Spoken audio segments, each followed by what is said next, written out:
तो कोरोना के delta variant की वजह से दुनिया दहशत में है। डब्ल्यूएचओ कह रहा है कि आने वाले 2 हफ्तों में हालात और बिगड़ सकते हैं। सवाल ये, क्या महामारी और भी ज्यादा भयानक हो सकती है?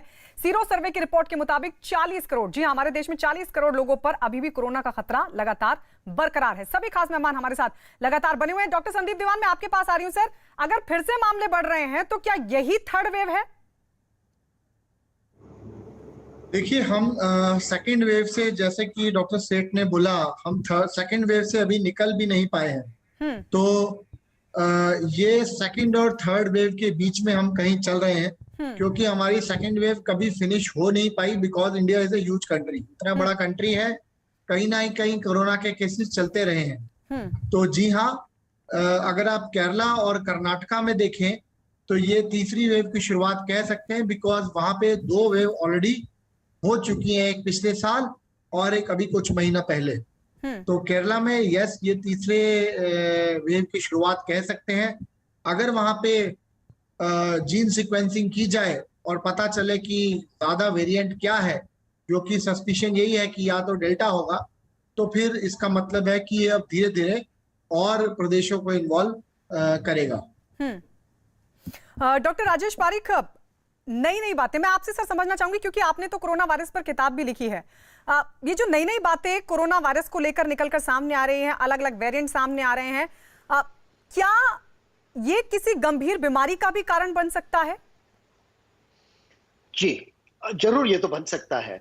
लेकिन ये नए नए वेरिएंट्स क्यों आ रहे हैं? क्योंकि वायरस को म्यूटेट होने का उसका एक बेसिक फीचर है। तो वायरस म्यूटेट होते रहता है, लेकिन जब वो म्यूटेशन हमारे लिए खतरनाक होता है तब कुछ क्राइटेरिया डब्ल्यूएचओ ने लिखे हैं जिससे इसको नया वेरिएंट माना जाता है। अभी अभी जैसे आपको बताया गया कि हमारे देश में दूसरी वेव खत्म नहीं हुई है, लेकिन केरला में आप अगर देखोगे तो फिर हमको समझ में आएगा कि हमको इतना क्यों नहीं डरना चाहिए। ठीक है, केरला में ये तीसरी वेव आ चुकी है, लेकिन केरला के जो हम नंबर्स देख रहे हैं उसमें डरने की कोई बात नहीं है। पहले तो हमको ये देखना चाहिए कि केरला ने जैसे देश में वैक्सीनेशन हुआ है उससे 3 टाइम्स वैक्सीनेशन किया है, 3 गुना किया। वहां 20% लोगों को दोनों डोज मिल गए हैं और हमारे देश में 7% लोगों को मिले हैं।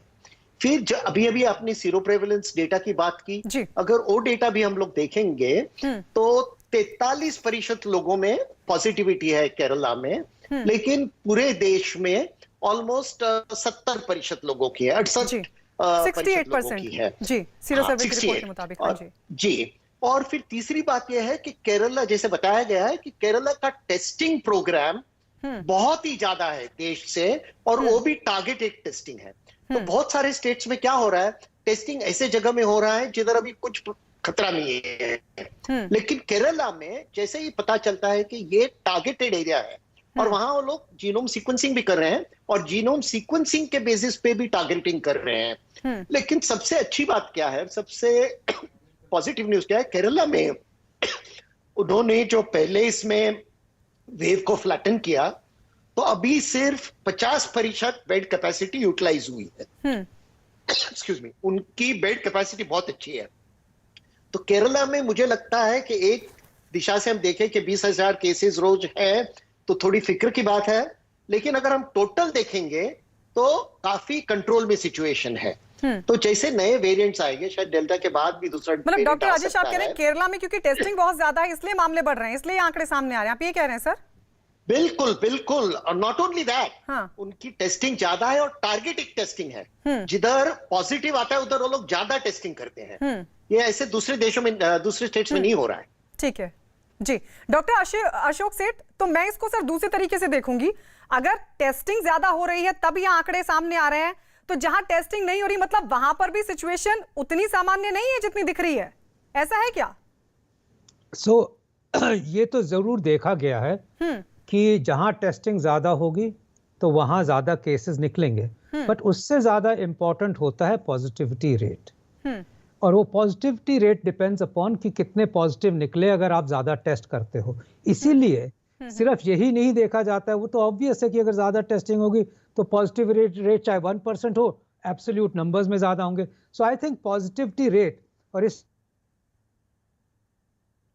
कि ये कहना कि सिर्फ ये फिक्र करने की बात नहीं है। डॉक्टर सेठ मैं आपके पास आऊंगी। डॉक्टर जी डॉक्टर अशोक सेठ बोलिए। वायरस को समझना बहुत ही मुश्किल है जी। आपको पता ही है कि एक वक्त कहते थे कि सिर्फ ये ड्रॉपलेट स्प्रेड है, उसके बाद एयरबॉर्न का आया। ये भी कहते थे कि सर ये इन्फेक्टिव ज्यादा नहीं है, और अब देखिए क्या डेल्टा वेरिएंट आया जिसकी इन्फेक्टिविटी है। पहले सोचा जाता था कि वैक्सीनेशन एक पूरी तरफ से हमें प्रोटेक्ट कर लेंगी, फिर वो 90% से 70% हुआ। कई नई बातें हमें पता चलती हैं इसके बारे में। तो ये बहुत स्मार्ट वायरस है, ये हमारे आगे आगे है, हम इसके पीछे पीछे चल रहे हैं, और हमें कभी ये नहीं समझना चाहिए कि हमें इससे फिक्र करने की जरूरत नहीं है। क्लियरली अभी तक हमने पूरे वर्ल्ड को पुट टुगेदर करके हमने इसको पूरा समझ नहीं पाए हैं अब तक, और ये हमें रोज महसूस हो रहा है। बिल्कुल डॉक्टर विवेक, मतलब मैं उसी बात पर आना चाहूंगी। टेस्टिंग ज्यादा हो रही है तो आंकड़े सामने आ रहे हैं, मतलब क्या टेस्टिंग जितनी होनी चाहिए अभी भी नहीं हो पा रही है? जहां हम अभी कुछ हद तक सामान्य स्थिति देख रहे हैं, क्या वहां पर भी